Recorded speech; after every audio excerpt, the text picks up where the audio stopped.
ਬਾਬਾ ਜੀ ਸਾਰੀ ਸਰਕਾਰਾਂ ਤਾਂ ਕਹਿੰਦੀਆਂ ਕਿ ਤੁਹਾਡਾ ਪਬਲਿਕ ਦਾ ਬੰਦਿਆਂ ਦਾ ਭਲਾ ਕਰਨਾ। ਸਾਰੇ ਜੱਜ ਸਹੁੰ ਚੁੱਕਦੇ ਆ ਕਿ ਅਸੀਂ ਪਬਲਿਕ ਦੀ ਸੇਵਾ ਕਰਨੀ ਹੈ। ਸਾਰੇ ਮੁਲਾਜ਼ਮ ਵੀ ਇਹੀ ਕਹਿੰਦੇ ਆ, ਮਗਰ ਭਲਾ ਫਿਰ ਵੀ ਨਹੀਂ ਹੁੰਦਾ। ਬੰਦੇ ਵੀ ਦੁਖੀ, ਇਨਸਾਫ ਹੀ ਨਹੀਂ ਮਿਲਦਾ। ਇਹ ਕੀ ਕਾਰਨ ਹੈ? ਇਹ ਕੀ ਧਰਮ ਚੱਕਰ ਹੈ? ਚੱਕਰ ਤਾਂ ਹੈ ਵੀ ਕੁਛ ਨਹੀਂ। ਜੇ ਤਾਂ ਕਰਨਾ ਹੋਵੇ, ਅਸਲ 'ਚ ਇੱਕ ਆਦਮੀ ਜਾਂ ਦੋ ਆਦਮੀ 10 ਆਦਮੀ ਨਹੀਂ ਇਹ ਕੰਮ ਕਰ ਸਕਦੇ।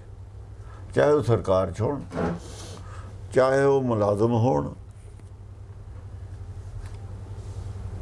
ਚਾਹੇ ਉਹ ਪਾਵਰ 'ਚ ਹੋਣ। ਕਮ ਤੋਂ ਕਮ ਅੱਧ ਤੋਂ ਵੱਧ ਜਿੱਦਣ ਹੋ ਗਏ ਨਾ 60% ਇਮਾਨਦਾਰ, ਫੇਰ ਇਹ ਕੰਮ ਹੋ ਸਕਦਾ। ਹੁਣ ਤਾਂ 2-3% ਨੇ। ਮੈਨੂੰ ਪਤਾ ਬਚਪਨ ਤੋਂ ਲੈ ਕੇ ਕੁਛ ਸਾਡੇ ਵੀ ਨਾਲ ਦੇ ਕੁਛ ਦੋਸਤ, ਕੁਛ ਪਿੰਡ ਦੇ 2-3 ਬੰਦੇ, ਉਹਨਾਂ ਨੇ ਕੋਸ਼ਿਸ਼ ਕੀਤੀ ਕਿ ਅਸੀਂ ਬਹੁਤ ਨੇਕ ਨੀਤੀ ਨਾਲ ਸਰਵਿਸ ਕਰਨੀ। ਕਿੰਨੇ ਦੁਖੀ ਕੀਤੇ ਉਹਨਾਂ ਦੇ ਅਫਸਰਾਂ ਨੇ, ਉਹ ਮੈਨੂੰ ਉਹਨਾਂ ਦਾ ਵੀ ਪਤਾ। ਹੁਣ ਉਹ ਕਹਿੰਦੇ ਅਸੀਂ ਰਿਸ਼ਵਤ ਨਹੀਂ ਲੈਣੀ, ਉਤਲੇ ਅਫਸਰ ਕਹਿੰਦੇ ਨੇ ਸਾਨੂੰ ਆਇਆਂ ਤੇ ਸਾਡੇ ਆਇਆਂ ਤੇ ਆ ਖਰਚਾ ਕਰੋ ਇੰਨਾ। ਉਹ ਕਹਿੰਦੇ ਅਸੀਂ ਕਿੱਥੋਂ ਕਰੀਏ? ਫਿਰ ਉਹਨਾਂ ਦੀ ਕੀ ਉਹਨਾਂ ਨਾਲ ਹੁੰਦਾ ਰਿਹਾ, ਉਹ ਹੁਣ ਦੱਸਣ ਵਾਲੀ ਗੱਲ ਸਭ ਜਾਣਦੇ ਨੇ। ਬਿਲਕੁਲ, ਕਿ ਕੋਰਟਾਂ ਵਿੱਚ ਅਸੀਂ ਵੀ ਕੇਸ ਕਰਦੇ ਹਾਂ। ਕੋਰਟਾਂ ਦੇ ਵਿੱਚ ਵੀ ਜੱਜ ਹੋਏ ਨੇ, ਹੋਰ ਵੀ ਹੋਏ ਨੇ। ਉਹ ਵੀ ਤੁਹਾਨੂੰ ਪਤਾ ਹੀ ਹੈ ਵੀ ਕੀ ਉਹਨਾਂ ਨਾਲ ਆਪਣੇ ਚੀਫ ਜਸਟਿਸ ਸੀ ਇੱਕ, ਮੈਂ ਦੇਖਿਆ ਸੀ ਉਦੋਂ ਰਿਟਾਇਰਮੈਂਟ 'ਤੇ, ਠਾਕੁਰ ਸਾਹਿਬ, ਸ਼ਾਇਦ ਉਹ ਨਾਂ ਤਾਂ ਮੇਰੇ ਯਾਦ ਨਹੀਂ, ਰੋਣ ਲੱਗ ਪਏ ਸੀ ਵੀ ਮੈਂ ਨਹੀਂ ਕੁਛ ਕਰ ਸਕਿਆ ਐਡੇ ਉਹਦੇ 'ਤੇ ਬੈਠ ਕੇ। ਹੁਣ ਇਹਨੂੰ ਅਸੀਂ ਧਰਮ ਦੀ ਭਾਸ਼ਾ 'ਚ ਕਲਯੁਗ ਕਹਿ ਸਕਦੇ ਹਾਂ। ਆਦਮੀ ਜਦੋਂ ਹੰਕਾਰ ਦੀ ਟੀਸੀ ਤੇ ਪਹੁੰਚ ਜਾਂਦਾ, ਰਾਜਾ ਵੀ ਮੇਰਾ ਹੀ ਜੋ ਮੈਂ ਕਹਿਤਾ ਮੂੰਹੋਂ ਉਹ ਖੁਦਾ ਦਾ ਹੁਕਮ ਹੈ, ਬਸ ਫਿਰ ਇਹੋ ਜਿਹਾ ਕੁਛ ਹੁੰਦਾ। ਤੇ ਫਿਰ ਕੋਈ ਰਾਹ ਨਹੀਂ ਹੈਗਾ? ਰਾਹ ਤਾਂ ਹੈਗਾ, ਰਾਹ ਤਾਂ ਇਹੀ ਅੱਗੇ, ਰਾਹ ਪਿੱਛੇ ਇਹੀ ਹੋਏ ਨੇ। ਪਰ ਰਾਹ ਧਰਮ ਤਾਂ ਇਹ ਮੰਨਦਾ ਵੀ ਜਦੋਂ ਪਾਪ ਦਾ ਘੜਾ ਭਰ ਜਾਂਦਾ ਭਾਈ ਫਿਰ ਡੁੱਬ ਜਾਂਦਾ। ਜਦ ਪਾਪ ਦਾ ਘੜਾ ਭਰ ਜਾਂਦਾ ਫਿਰ ਉਹ ਘੜਾ ਡੁੱਬ ਜਾਂਦਾ। ਡੁੱਬਦਾ ਕਿਵੇਂ ਆ? ਪਹਿਲਾਂ ਤਾਂ ਪਬਲਿਕ ਜਿਹੜੀ ਹੁੰਦੀ ਹੈ ਨਾ, ਅਸਲ ਦੇ ਵਿੱਚ ਧਰਮੋਂ ਵਿਹੀਨ ਕੀਤੀ ਜਾਂਦੀ ਹੈ। ਰਾਜਾ ਹੀ ਕਰਦਾ ਹੁੰਦਾ। ਜਿਹੜੇ ਰਾਜੇ ਨੇ ਰਾਜ ਕਰਨਾ ਹੋਵੇ ਨਾ ਆਪਣੀ ਮਰਜ਼ੀ ਦਾ, ਉਹ ਕੁਛ ਗਰੁੱਪ ਉਹਨਾਂ ਦੇ ਨਾਲ ਹੋਰ ਇਕੱਠੇ ਹੁੰਦੇ ਨੇ, ਅਫਸਰ ਜਿਹੜੇ ਉੱਚੇ ਹੁੰਦੇ ਨੇ। ਆਪਾਂ ਆਪਣੀ ਮਰਜ਼ੀ ਦਾ ਰਾਜ ਕਰੀਏ, ਆਪਣੇ ਬੰਦਿਆਂ ਦੀਆਂ ਰਿਆਇਤਾਂ ਕਰੀਏ, ਆਪਣਾ ਜੇ ਗਲਤੀ ਕਰ ਜਾ ਉਹਨੂੰ ਆਪਾਂ ਛੱਡ ਦਈਏ, ਦੂਏ ਨੂੰ ਜਿਹੜਾ ਸਾਡੇ ਖਿਲਾਫ ਬੋਲਦਾ ਉਹਦੀ ਨੇ ਮਤਲਬ ਬੋਲਣ ਜੋਗਾ ਨਾ ਛੱਡੀਏ, ਉਹਨੂੰ ਦਬਾ ਕੇ ਰੱਖੀਏ। ਇਹ ਜਿਹੜੀ ਪ੍ਰਵਿਰਤੀ ਹੈ ਇੱਥੋਂ ਇਹ ਜਾਂਦਾ ਦੂਏ ਪਾਸੇ ਨੂੰ, ਪਾਪ ਵੱਲ ਨੂੰ ਗੱਲ ਵੱਧ ਜਾਂਦੀ ਹੈ, ਵਧੀ ਜਾਂਦੀ ਹੈ। ਮੇਰੇ ਦੇਖਦੀ 50-60 ਸਾਲ 'ਚ ਬਹੁਤ ਵਧੀ ਹੈ। ਆਹੋ, ਮਗਰ ਪੋਜੀਸ਼ਨ ਨਹੀਂ ਸੀ ਹੁੰਦੀ। ਤੇ ਆਮ ਸਾਨੂੰ ਇੰਤਜ਼ਾਰ ਹੀ ਕਰਨਾ ਕਿ ਪਾਪ ਦਾ ਘੜਾ ਭਰੂਗਾ ਜਾਂ ਆਪਾਂ ਉਹ ਘੜੇ ਨੂੰ ਤੋੜਨ ਦੀ ਕੋਈ ਮਦਦ ਕਰ ਸਕਦੇ ਜਾਂ ਐਫਰਟ ਨਹੀਂ ਕਰਨ ਵਾਲੇ ਕਰਦੇ ਰਹਿੰਦੇ ਨੇ। ਦੋਏ ਤਰ੍ਹਾਂ ਨੇ। ਦੇਖੋ ਇੱਥੇ ਪੁੰਨ ਪਾਪ ਦੋਨੋਂ ਪਾਈ, ਦੋਹੋਂ ਮਿਲ ਕੇ ਸ੍ਰਿਸ਼ਟੀ ਪਾਈ। ਸ੍ਰਿਸ਼ਟੀ ਚੰਗੇ ਔਰ ਮਾੜੇ ਆਦਮੀਆਂ ਦੇ ਦੋ ਧੜੇ ਰਹਿੰਦੇ ਨੇ ਇੱਥੇ। ਵਾਕਈ ਇਹ ਸ਼ਾਹੀ ਕਰਨ ਵਾਲਿਆਂ ਦੇ, ਇਹ ਆ ਸਰਬੱਤ ਦਾ ਭਲਾ ਚਾਹੁਣ ਵਾਲਿਆਂ ਦੇ। ਜਿੰਨਾ ਚਿਰ ਤਾਂ ਪਾਵਰ 'ਚ ਨਹੀਂ ਉਹਨਾਂ ਚਿਰ ਤਾਂ ਕਰਦੇ ਨੇ। ਉਹ ਚਾਹੁੰਦੇ ਨੇ ਜਿਹੜਾ ਉਹੀ ਕਰਦਾ ਜਿਹੜਾ ਚਾਹੁੰਦਾ ਹੋਵੇ। ਜਦ ਮੈਂ ਚਾਹੁੰਦਾ ਹੀ ਨਹੀਂ, ਮੈਂ ਕਰਨਾ ਕੀ ਹੈ? ਦੇਖੋ ਕਹਿਣ ਔਰ ਚਾਹੁਣ 'ਚ ਫਰਕ ਹੈ। ਇੱਕ ਕਹਿੰਦਾ ਚਾਹੁੰਦਾ ਨਹੀਂ, ਇੱਕ ਚਾਹੁੰਦਾ ਕਹਿੰਦਾ ਨਹੀਂ ਪਰ ਕਰਦਾ। ਚਾਹੁੰਦਾ ਕਹਿੰਦਾ ਨਹੀਂ, ਉਹ ਕਰ ਦਿੰਦਾ। ਇੱਕ ਕਹਿੰਦਾ ਚਾਹੁੰਦਾ ਨਹੀਂ, ਉਹ ਤੇ ਹੁੰਦਾ ਨਹੀਂ, ਕਰਦਾ। ਹੁਣ ਜਿਨ ਮਨ ਹੋਰ ਮੁਖ ਹੋਰ, ਇਹੀ ਗੱਲ ਕਹੀ ਸੀ ਗੁਰਬਾਣੀ ਨੇ। ਅਸਲ ਤਾਂ ਇੱਥੇ ਆ ਕੇ ਆ ਗੱਲ ਆਉਂਦੀ ਹੈ, ਜਿਨ ਮਨ ਹੋਰ ਮੁੱਖ ਹੋਰ ਸੇ ਕਾਢੇ ਕੱਚਿਆਂ, ਉਹ ਅੰਦਰੋਂ ਕੱਚੇ ਨੇ। ਕੱਚਾ ਕੌਣ ਹੈ? ਜਿਹੜਾ ਮਾਇਆ ਦਾ ਪ੍ਰਭਾਵ ਕਬੂਲ ਕਰਦਾ। ਅਸਲੀ ਸਾਡਾ ਕੱਚਾ ਭਾਂਡਾ। ਇਹ ਸਤ ਸਰੂਪ ਨਹੀਂ ਹੈ, ਮਿੱਟੀ ਦਾ ਭਾਂਡਾ। ਇਹ ਕੱਚਾ ਫੁੱਟ ਜੂਗਾ। ਇਹ ਕੱਚਾ ਭਾਂਡਾ। ਕਬੀਰ ਕਹਿੰਦਾ ਕਿਆ ਬਸਾਸਾ ਇਸ ਭਾਂਡੇ ਕਾ, ਇਤਨ ਕਾ ਲਾਗੇ ਠਣਕਾ। ਇਹ ਤਾਂ ਹੋ ਜਾਣਾ ਠਣਕਾ। ਤੇ ਪੱਕਾ ਕਰਨ ਦਾ ਹੀ ਸਾਰਾ ਪੱਕਾ ਅੰਦਰਲਾ ਭਾਂਡਾ ਕਰਨ ਦੀ ਲੋੜ ਹੈ। ਮਨ ਪੱਕਾ ਚਾਹੀਦਾ, ਦ੍ਰਿੜ ਚਾਹੀਦਾ ਮਨ, ਬਈ ਮੈਂ ਧਰਮ ਤੇ ਚੱਲਣਾ ਹੀ ਚੱਲਣਾ। ਖੱਟਣ ਨੂੰ ਉਹਦੇ ਤੋਂ ਕੁਛ ਵੀ ਨਹੀਂ, ਲੈ ਜਾਣ ਨੂੰ ਇੱਥੋਂ ਦੱਸੋ ਕੀ ਹੈ। ਹੁਣ ਲੈ ਜਾਣ ਨੂੰ ਦਾ ਜਿਹੜਾ ਸਵਾਲ ਹੈ, ਇਹ ਤੇ ਵੀ ਭਿੰਨ ਭਿੰਨ ਰਹੇ ਨੇ। ਅਛਾਈ ਲੈ ਜਾਣ ਨੂੰ ਕਹਿ ਲਓ। ਦਸਮ ਪਾਤਸ਼ਾਹ ਨੇ ਇੱਕ ਪੰਕਤੀ ਬੋਲਤੀ, ਕਹਿੰਦੇ ਜੇ ਤੁਸੀਂ ਚਾਹੁੰਦੇ ਭਵ ਸਾਗਰ ਮੈਂ ਤਰਨਾ ਹੈ ਤਾਂ ਜਸ ਨਾਭ ਚੜ੍ਹਾ ਭਵ ਸਾਗਰ ਤਾਰਾ। ਜਿਹਦਾ ਸੰਸਾਰ ਦਾ ਗਰੀਬ ਲੋਕ ਅੰਦਰੋਂ ਜਸ ਕਰੇ ਨਾ, ਉਹ ਤੋਂ ਬਾਅਦ ਕਰੇ ਚਾਹੇ। ਜਿਵੇਂ ਅਸੀਂ ਭਗਤਾਂ ਦਾ ਕਰਦੇ ਹਾਂ, ਗੁਰੂਆਂ ਦਾ ਕਰਦੇ ਹਾਂ। ਜਿਵੇਂ ਭਗਤ ਸਿੰਘ ਹੋਇਆ, ਜਿਨ੍ਹਾਂ ਨੇ ਵਾਕਈ ਵਾਰਿਆ, ਉਹਨਾਂ ਦਾ ਕਰਦੇ ਹਾਂ, ਅੰਦਰੋਂ ਕਰਦੇ ਹਾਂ, ਉਹ ਭਵ ਸਾਗਰ ਪਾਰ ਕਰਦੇ ਨੇ ਭਾਈ। ਜਿਹਨਾਂ ਦਾ ਮੂੰਹ ਤੇ ਕਰਦੇ ਹਾਂ, ਉਹ ਡੁੱਬ ਜਾਂਦੇ। ਮੂੰਹ ਤੇ ਕਰਦੇ ਹਾਂ, ਪਿੱਠ ਉਹਨਾਂ ਦੇ ਜਿਉਂਦੇ ਦੇ ਪਿੱਠ ਪਿੱਛੇ ਨਹੀਂ ਕਰਦੇ। ਮੂੰਹ ਤੇ ਦਾ ਫਾਇਦਾ ਲੈਣ ਵਾਸਤੇ ਕਰਦੇ ਹਾਂ।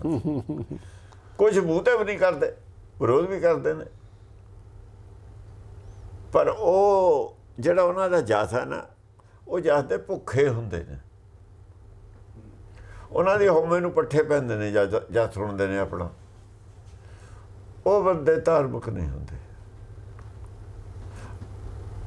ਉਹ ਕਲਯੁਗੀ ਜੀਵ ਹੁੰਦੇ ਨੇ। ਧਰਮ ਦੀ ਦ੍ਰਿਸ਼ਟੀ 'ਚ ਧਰਮ ਉਹਨਾਂ ਨੂੰ ਕਲਯੁਗੀ ਜੀਵ ਮੰਨਦਾ। ਚਾਬਨੂਸ ਲੋਕਾਂ ਦੀ ਘਾਟ ਨਹੀਂ ਇੱਥੇ, ਉਹ ਜਿਹੇ ਰਾਜਿਆਂ ਦੀ ਘਾਟ ਨਹੀਂ ਇੱਥੇ, ਉਹ ਵੀ ਰਹਿੰਦੇ ਨੇ।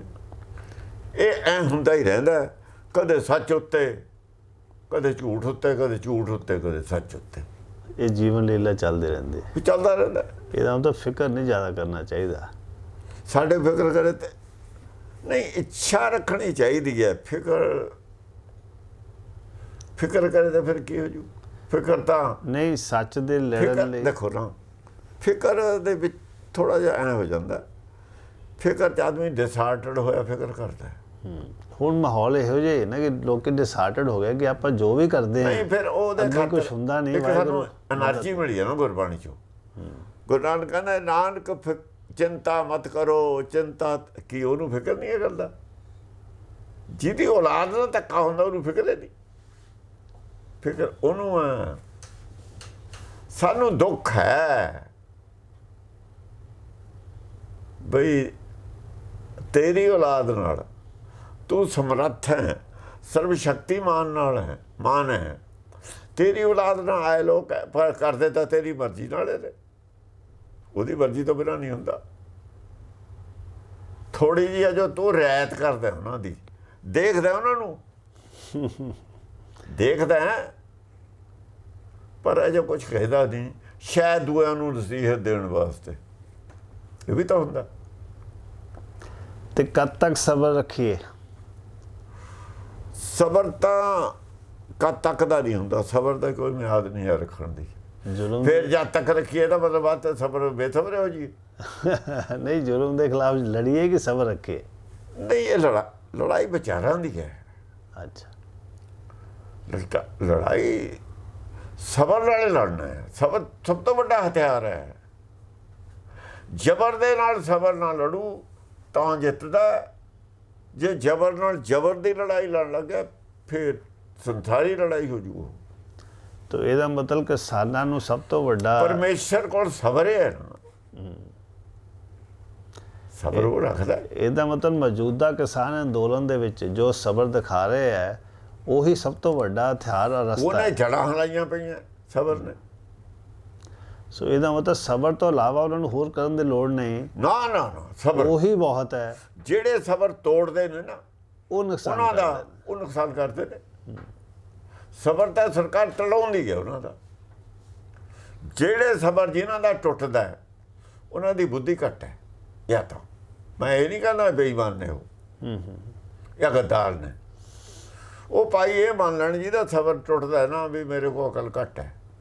ਅਕਸਰ ਆਪਾਂ ਜਿਹੜੇ ਬੇਸਬਰੇ ਹੁੰਦੇ ਆ ਉਹਨਾਂ ਨੂੰ ਆਪਾਂ ਕਹਿੰਦੇ ਆ ਜਿਹੜੇ ਇਹ ਜ਼ਿਆਦਾ ਰੈਡੀਕਲ ਹੈ, ਇਹ ਜ਼ਿਆਦਾ ਖਾੜਕੂ ਹੈ, ਤੇ ਆਪਾਂ ਉਹਨਾਂ ਨੂੰ ਜ਼ਿਆਦਾ ਚੰਗੇ ਸਮਝਦੇ ਹਾਂ। ਨਹੀਂ ਨਹੀਂ, ਇਹ ਸਾਡੀ ਬੁੱਧੀਹੀਨਤਾ ਦੀ ਗੱਲ ਹੈ। ਉਹ ਦੂਏ ਆਦਮੀ ਨੇ, ਹੋਰ ਕਿਸਮ ਦੇ ਆਦਮੀ ਨੇ, ਬੁੱਧਵਾਨ ਨਹੀਂ ਕਹਿ ਸਕਦੇ, ਘੱਟ ਬੁੱਧੀ ਦੀ ਗੱਲ ਹੈ। ਉਹ ਇਹ ਜਿਹੜਾ ਅਕਲ ਹੈ ਨਾ, ਅਕਲ ਜਿਹਨੂੰ ਆਪਾਂ ਕਹਿੰਦੇ ਆ ਬੁੱਧੀ, ਬੁੱਧੀ ਜਿੰਨੀ ਸ਼ਕਤੀਸ਼ਾਲੀ ਹੋਊ ਉਨਾ ਹੀ ਸਬਰ ਸਟਰੋਂਗ ਹੋਊ, ਉਨਾ ਹੀ ਗੁੱਸੇ ਤੇ ਕੰਟਰੋਲ ਕਰ ਸਕਦੀ ਹੈ। ਸੋ ਜਿਹੜਾ ਉਗਰਵਾਦ ਹੈ ਇਹਦਾ ਮਤਲਬ ਉਹ ਤਾਂ ਸਬਰ ਦੇ ਖਿਲਾਫ ਹੋਇਆ, ਉਹ ਤਾਂ ਨੁਕਸਾਨ ਕਰੂ ਨਾ। ਉਹ ਤਾਂ ਬੇਸਬਰ ਹੈ, ਉਹ ਤਾਂ ਬੇਅਕਲ ਨੇ, ਉਹ ਤਾਂ ਬੇਅਕਲ ਹੀ ਹੈ। ਅੱਗੇ ਕੀ ਹੋਇਆ, ਉਹਦੇ ਨਾਲ ਆਪਣਾ ਨੁਕਸਾਨ ਨਹੀਂ ਹੋਇਆ। ਨਹੀਂ ਹੋਇਆ, ਉਹ ਤਾਂ ਆਪਾਂ ਦੇਖ ਲਿਆ, ਉਹ ਤਾਂ ਬੇਅਕਲੀ ਸੀ, ਸਿਆਣਪ ਥੋੜੀ ਸੀ। ਉਹ ਸਿਆਣਪ ਨਹੀਂ ਹੈ। ਦੇਖੋ ਪੰਜਵੇਂ ਪਾਤਸ਼ਾਹ ਤੱਤੀ ਤਵੀ ਤੇ ਬੈਠੇ ਨੇ ਨਾ, ਪਰ 10ਵੇਂ ਤਾਂ ਨਹੀਂ ਬੈਠੇ। ਹੈ 10ਵੇਂ ਤਾਂ ਨਹੀਂ ਪਾਤਸ਼ਾਹ ਬੈਠੇ। ਨਹੀਂ, 6ਵੇਂ ਪਾਤਸ਼ਾਹ ਦੀ ਪਹਿਲਾਂ ਆਪਾਂ ਗੱਲ ਕਰੀਏ। ਹਾਂਜੀ, ਜਦੋਂ ਤਾਨੇ ਇਹ ਮੰਨ ਲੱਗ ਗਏ ਕਿ ਇੱਕ ਪਾਸੇ ਤਾਂ ਤੁਸੀਂ ਕਹਿੰਦੇ ਹੋ ਜਾ ਕੋ ਹਰ ਰੰਗ ਲਾਗੋ ਇਸ ਯੁੱਗ ਮੇ ਸੋ ਕਹੀਅਤ ਹੈ ਸੂਰਾ, ਉਹਨਾਂ ਦੀ ਸੂਰਮਤਾਈ ਨੂੰ ਚੈਲੰਜ ਕਰਨ ਲੱਗ ਗਏ ਜਿਹੜੇ ਦੂਏ ਸੀ ਧੜੇ ਵਾਲੇ, ਵੀ ਤੂੰ ਤਾਂ ਕਹਿੰਦਾ ਸੀ ਸੂਰਮੇ, ਕਿੱਥੇ ਗਈ ਤੁਹਾਡੀ ਸੂਰਮਤਾਈ? ਫਿਰ 6ਵੇਂ ਪਾਤਸ਼ਾਹ ਨੇ ਤਲਵਾਰ ਚੱਕੀ ਹੈ। ਉਹ ਸੂਰਮਤਾਈ ਚੈਲੰਜ ਹੋ ਗਈ ਜੋ ਗੁਰਬਾਣੀ 'ਚ ਲਿਖੀ ਹੋਈ ਸੀ। ਉਹ ਕਹਿੰਦੇ ਚੰਗਾ ਇਹ ਰੂਪ ਵੀ ਤੁਹਾਨੂੰ ਦਿਖਾ ਦਿੰਦੇ ਅਸੀਂ ਆਪਣਾ। ਫਿਰ ਸੁਲ੍ਹਾ ਵੀ ਹੋ ਗਈ ਉਹਨਾਂ ਦੀ। ਤਾਂ ਗਵਾਲੀਅਰ ਦੇ ਕਿਲੇ ਸੁਲ੍ਹਾ ਨਹੀਂ ਹੋਈ ਵੀ ਅਸੀਂ ਉਹ ਚੈਪਟਰ ਜਾਣਬੁੱਝ ਕੇ ਨਹੀਂ ਚੱਕਿਆ ਹੋਇਆ, ਇਗਨੋਰ ਕੀਤਾ ਹੈ ਜਾਣਬੁੱਝ ਕੇ। ਉਹ ਤਾਂ ਸੁਲ੍ਹਾ ਹੋ ਗਈ ਸੀ। ਉਹਨਾਂ ਕਿਹਾ ਜੰਗ ਨਹੀਂ ਕਰਨੀ। ਬਿਲਕੁਲ 7ਵੇਂ ਪਾਤਸ਼ਾਹ ਨੇ 8ਵੇਂ ਨੇ ਜੰਗ ਕੀਤੀ, ਉਹਦੀ ਘੋੜੇ ਵੀ ਵੇਚਤੇ ਸੀ। 7ਵੇਂ ਪਾਤਸ਼ਾਹ ਕੋਲ ਘੋੜੇ ਰਹੇ ਨੇ, 8ਵੇਂ ਕੋਲ ਘੋੜੇ ਹੀ ਨਹੀਂ ਹੈ। 9ਵੇਂ ਪਾਤਸ਼ਾਹ ਕੋਈ ਘੋੜਾ ਨਹੀਂ, ਫੌਜ ਨਹੀਂ ਹੈ। ਉਹ ਤਾਂ ਫਿਰ ਦੁਬਾਰਾ ਚੱਕਣੇ ਪਏ ਜਦ ਸਾਹਿਬਜ਼ਾਦਿਆਂ ਤੇ ਵੀ ਹੋ ਗਿਆ, ਛੋਟਿਆਂ ਤੇ।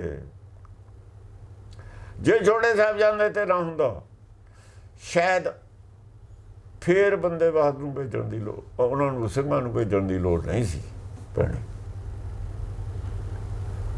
ਚਮਕੌਰ ਸਾਹਿਬ ਦੀ ਜੰਗ ਦਾ ਨਹੀਂ ਜ਼ਿਕਰ ਕੀਤਾ ਉਹਨਾਂ ਨੇ, ਛੋਟੇ ਸਾਹਿਬਜ਼ਾਦਿਆਂ ਦਾ ਬਦਲ ਲੈਣ ਦੀ ਗੱਲ ਕੀਤੀ ਹੈ। ਚਮਕੌਰ ਸਾਹਿਬ ਦੀ ਜੰਗ ਦਾ ਕਿਤੇ ਜ਼ਿਕਰ ਨਹੀਂ ਹੈ। ਸੂਰਮੇ ਲੜਦੇ ਨੇ, ਹੁੰਦਾ ਹੀ ਨੇ ਦੋਹਾਂ ਪਾਸਿਆਂ ਤੇ। ਉਹਦੇ ਬਾਅਦ ਤਾਂ 10 ਪਾਤਸ਼ਾਹ ਕਹਿੰਦੇ ਵੀ ਜਿੱਤ ਤੇਰੀ ਨਹੀਂ ਹੋਈ, ਜਿੱਤ ਸਾਡੀ ਹੋਈ ਹੈ। ਉਹ ਫਿਰ ਉਹਦੇ ਬਾਅਦ ਪਰ ਫਿਰ ਵੀ ਸਾਨੂੰ ਇਹ ਕਹਿ ਕੇ ਜਿਹੜੀ ਅਸੀਂ ਗੱਲ ਲੁਕੋਈ ਬੈਠੇ ਹਾਂ, ਬਾਅਦ ਦੇ ਵਿੱਚ ਮਿਸਲਾਂ ਵਾਲਿਆਂ ਲੁਕੋਈ ਆ। ਕੋਈ ਪ੍ਰਚਾਰ ਤਾਂ ਉਹਨਾਂ ਨੇ ਕੀਤਾ, ਖਾਲਸੇ ਦਾ ਤਾਂ ਪ੍ਰਚਾਰ ਹੀ ਨਹੀਂ ਹੈ ਕਿ ਆਪ ਲੜੂ ਨਾ ਫੌਜ ਲੜਾਊਂ। ਨਾ ਮੈਂ ਹੁਣ ਆਪ ਲੜਨਾ, ਨਾ ਮੈਂ ਆਪਣੇ ਸਿੰਘਾਂ ਨੂੰ ਲੜਨ ਦੇਣਾ। ਇਹ ਰਾਹ ਨਹੀਂ ਹੈ ਸਾਡਾ। ਇਹਦਾ ਮਤਲਬ ਘੱਟ ਵੀ ਦੇਖੋ ਲੜਾਈ ਸਾਡੀ ਕੀ ਸੀ। ਉਹਨਾਂ ਦੀ ਲੜਾਈ ਵਿਚਾਰਾਂ ਦੀ ਹੈ, ਧਰਮ ਦੀ ਲੜਾਈ ਹੈ। ਧਰਮ ਬਿਨਾਂ ਨਹੀਂ ਰਾਜ ਚਲਾ ਹੈ। ਸਾਰੀ ਦੁਨੀਆ ਵਿੱਚ ਧਰਮ ਦਾ ਰਾਜ ਹੋਵੇ, ਇਹ ਇਸਲਾਮ ਦਾ ਸੀ ਧਰਮ ਦਾ ਰਾਜ ਕਰਨਾ। ਇਹ ਰਾਮ ਰਾਜ ਹਿੰਦੂਆਂ ਦਾ ਕਨਸੈਪਟ ਤਾਂ ਇੱਕੋ ਹੀ ਹੈ। ਮਗਰ ਇਹਦਾ ਮਤਲਬ ਜਦੋਂ ਮਾਸੂਮਾਂ ਤੇ ਵੀ ਜ਼ੁਲਮ ਹੋਣ ਲੱਗ ਪਏ ਉਦੋਂ ਤਲਵਾਰ ਚੁੱਕਣੀ ਹੈ। ਫਿਰ ਤਾਂ ਉਦੋਂ ਫਿਰ ਹੋਰ ਹੱਦ ਕੀ ਹੋਊ? ਉਹ ਹੱਦ ਹੈ, ਉਹ ਤਾਂ ਹੱਦ ਹੈ। ਫਿਰ ਉਦੋਂ ਤੱਕ ਤਾਂ ਸਬਰ ਰੱਖਣਾ ਹੈ। ਉੱਥੇ ਤਾਂ ਫਿਰ ਉਹ ਐਂ ਹੈ ਨਾ, ਉਹ ਫਿਰ ਸਾਨੂੰ ਉਹੀ ਅਟੈਕ ਸਾਡੀ ਸੂਰਮਤਾਈ ਤੇ ਅਟੈਕ ਹੋਣ ਲੱਗੀ ਹੁੰਦੀ ਹੈ। ਫਿਰ ਉਹ ਕਹਿੰਦੇ ਨੇ ਨਾ ਇਹ ਦੁਨੀਆ ਜਿਹੜੀ ਹੈਗੀ ਦੋ ਰੂਪ ਨੇ। ਸ਼ਿਵ ਜੀ ਦਾ ਇੱਕ ਦੂਆ ਵੀ ਰੂਪ ਹੈ, ਇਹ ਵੀ ਮੰਨਦੇ ਨੇ, ਉਗਰ ਰੂਪ, ਤਾਂਡਵ ਧਰਮ। ਦੇਖੋ ਸ਼ਿਵ ਜੀ ਭੋਲਾ ਹੈ, ਪਰ ਦੂਆ ਰੂਪ ਕਾਹਦਾ ਹੁੰਦਾ ਉਹਦਾ? ਸ਼ਿਵ ਦਾ, ਜਾਂ ਹੱਦ ਹੋ ਜਾਂਦੀ ਹੈ, ਉਹਦਾ ਵੀ ਰੂਪ ਹੈ। ਪਰਮੇਸ਼ਰ ਦਾ ਵੀ ਰੂਪ ਹੈ ਉਹ ਉਗਰ। ਦਸਮ ਪਾਤਸ਼ਾਹ ਲਿਖਦੇ ਆ ਉਹਦੇ ਵਿੱਚ ਜਪ ਸਾਹਿਬ 'ਚ, ਜਿੱਥੇ ਦੁਆ ਲਿਖਦੇ ਨੇ ਨਮੋ, ਉਹਦੇ ਜਿਹੜੇ ਦੂਏ ਰੂਪਾਂ ਨੂੰ ਨਮੋ ਹੈ, ਉੱਥੇ ਨਮੋ ਉਹਨੂੰ ਵੀ ਕਰਦੇ ਨੇ। ਨਮੋ ਕਰੂਰ, ਜਿਹੜਾ ਉਹਦਾ ਕਰੂਰ ਹੈ ਨਾ ਰੂਪ, ਤਾਂਡਵ, ਤਾਂਡਵ। ਹਾਂ, ਜਦੋਂ ਸਭ ਕੁਝ ਫਨਾਹ ਕਰ ਦਿੰਦਾ ਉਸ ਨੂੰ ਵੀ ਹੈ ਨਮਸਕਾਰ ਹੈ ਤੇਰੇ ਨੂੰ। ਫਿਰ ਉਹ ਰੂਪ ਵੀ ਹੈ ਖਾਲਸੇ ਦਾ। ਉਹ ਰੂਪ ਕਾਸੀ ਜਦ ਤਿੰਨ ਖੂਹ ਭਰੇ ਨੇ ਨਾ ਜਿਉਂਦੇ ਆਦਮੀਆਂ ਦੇ, ਉਹ ਰੂਪ ਉਦੋਂ ਸੀ ਦਸਮ ਪਾਤਸ਼ਾਹ ਦਾ। ਨਮੋ ਕਰੂਰ ਕਰਮੇ,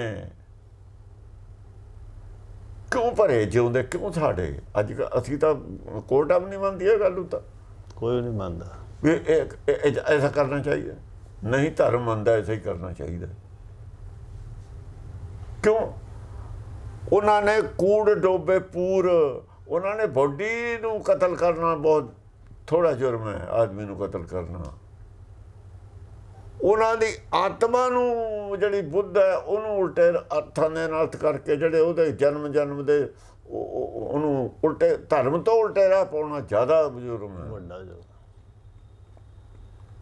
ਕਰੂਰਤਾ ਵੱਲ ਨੂੰ ਦੁਨੀਆ ਨੂੰ ਲੈ ਕੇ ਜਾਣਾ ਜ਼ਿਆਦਾ ਅਪਰਾਧ ਹੈ।